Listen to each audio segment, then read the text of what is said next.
Chris, you recommend like, so I didn't know that, so that was good information. I let it go all the way down to the X, but I should put my foot on the gas pedal and do this, right? And at the same time, you get it.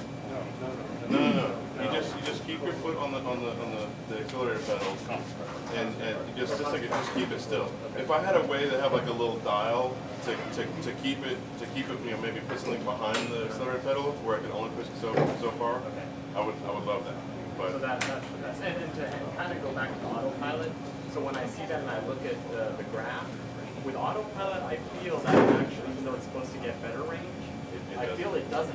When I drive it, I can control it better because autopilot's like this. But autopilot's wanting to keep it at the speed that you're setting it at. So it's autopilot and cruise control. I definitely get more range. You do? But I think I get more range when I drive. I think it probably depends on what you're driving style. Yeah, that's correct. That's true too. The guy who's not here is Jerry. Jerry is the master. Yeah. Jerry is the master of the hypermile. His goal is all of us that went to Austin, we stopped, all of us stopped at Waco, went to Austin, came back. It's 200 miles. Hard, 200 miles. Everybody got back in 9:30, except for Jerry. Jerry has 80 left. They're like, how do you do this? he drives 60, and his goal is to keep the watt hours per mile to about 200 or less. 200. Yeah. His lifetime average is 280. Yeah.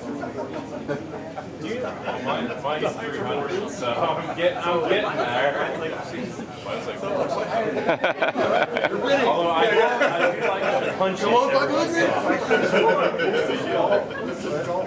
Even in the Roadster, I like to punch it. Oh yeah.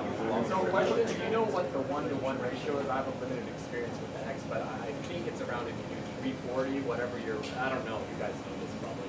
If you're around 340 watts per mile, that will be a 1-to-1 ratio. Meaning your battery says 200. It's way too high. That's not so what is it? It's about 220. 220? Yeah. To get the ideal range, or even the rated You range. could be in the 250. You could be in the 250. Well, rated range is 300. So 300 will get you whatever your battery says 190, it will go 190 miles. 300? Rated? Yeah. 300 at least in the Model S. I have not tried it in the Model X because I do not have one. You might, I might look at your display here in a few minutes and we'll see. It's just simple math. Okay, yeah. Well, simple For you guys. I haven't played with Model X fun. yet. But for the most part, you know, I mean, you don't worry about it. I drive nice and fast from supercharger to supercharger. So yeah, I was going to say it's a great discussion to know how to hypermile and to know how to stretch. And if you ever find yourself in a situation in particular where your range indicator and your nav system are crossed the wrong way and you're not going to make it, knowing how to slow down, knowing how to hypermile. I owned a Leaf before I owned this car. I owned Texas. I owned a 2011 dealer demo Leaf, one of the very lowest serial numbers. By the way, I still have it. It still has the original pack in it. 35 miles. I was going to say, I can pull it to the end of the driveway. So I really learned how to hypermile. So yeah, it's good to know. It's good to know what gets you maximum range. It's particularly good to know to pay a little bit of attention to where your next charge is and what the nav says. And that's saved me and my wife in the Leaf a couple of times because basically you just slow down. And you treat the go pedal more gently.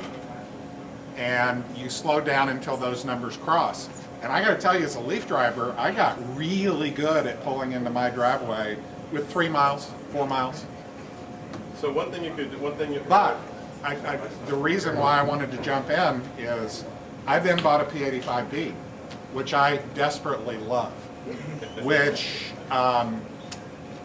did you know that the ultrasonics that tell you that the cars around you will cut out due to air turbulence in the roughly 90s? Yes. 85, 90 miles an hour, it's going to say, I'm not going to warn you about the lane anymore. That's my little pop-up for an on-ramp on the freeway.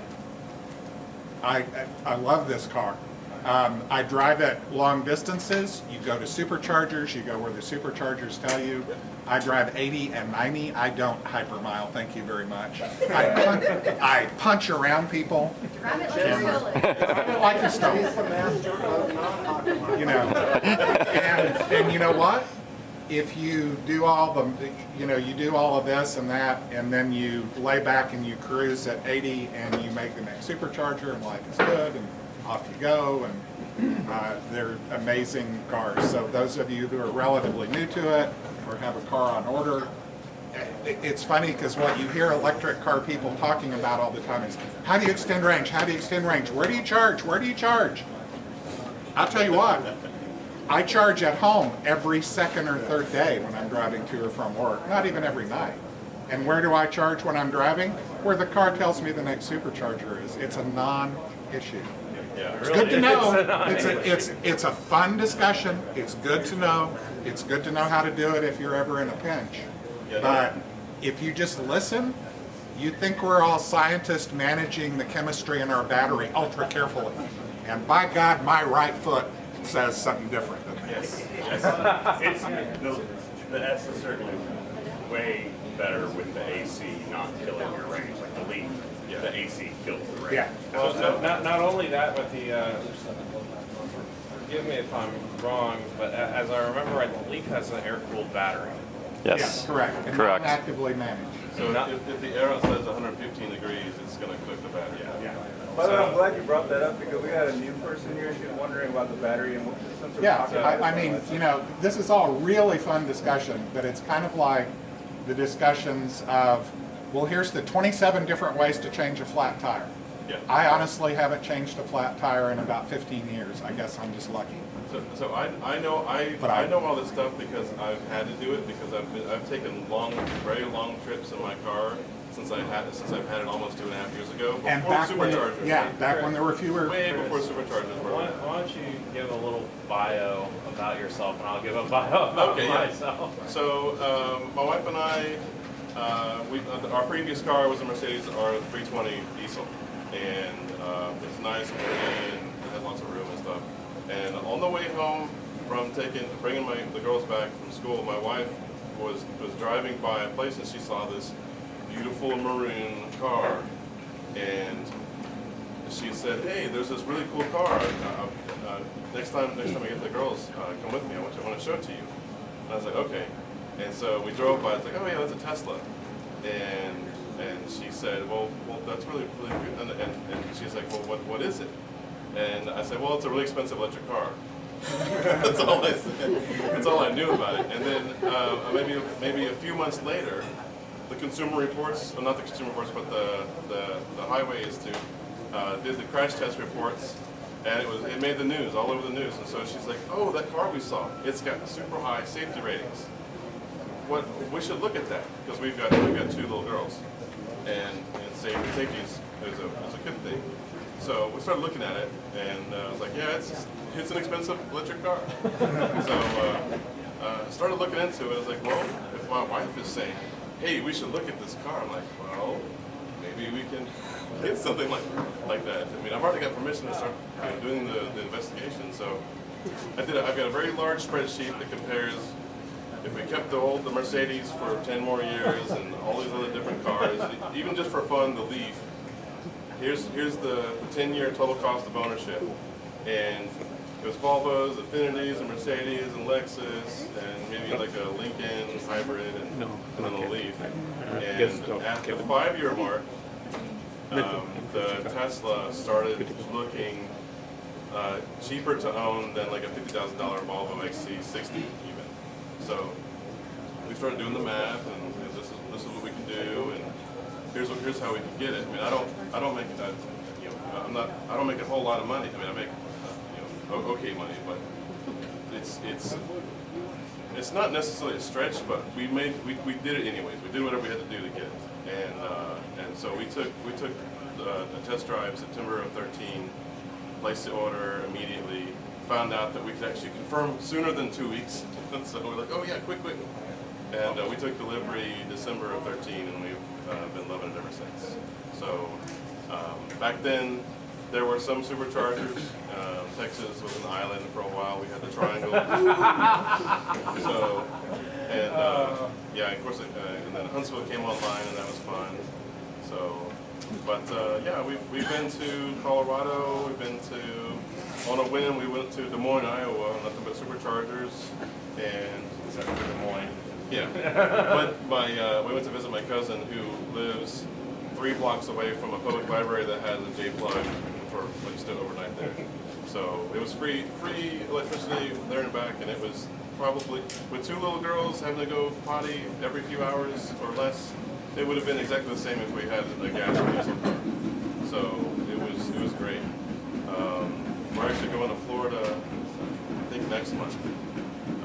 So we're going right on through the Supercharger Highway, not really going out of the way. So is there superchargers here to Yes. Atlanta? A lot? So no. well, not down I-20.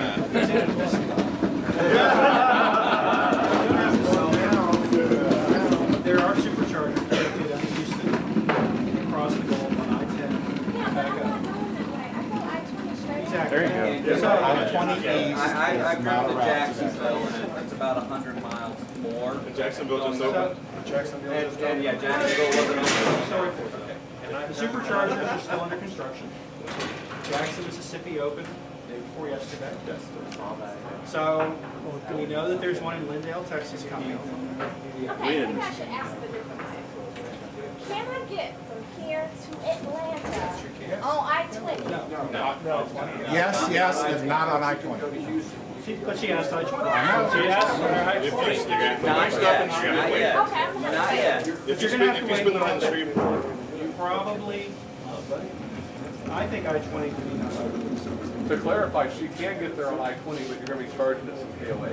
Yeah, it's not supercharger. Chargers Yeah. tonight, I was looking at doing that. It's not one thing, but Huntsville, we can go to Lake Charles, and then you get on I-10, which you're looking at.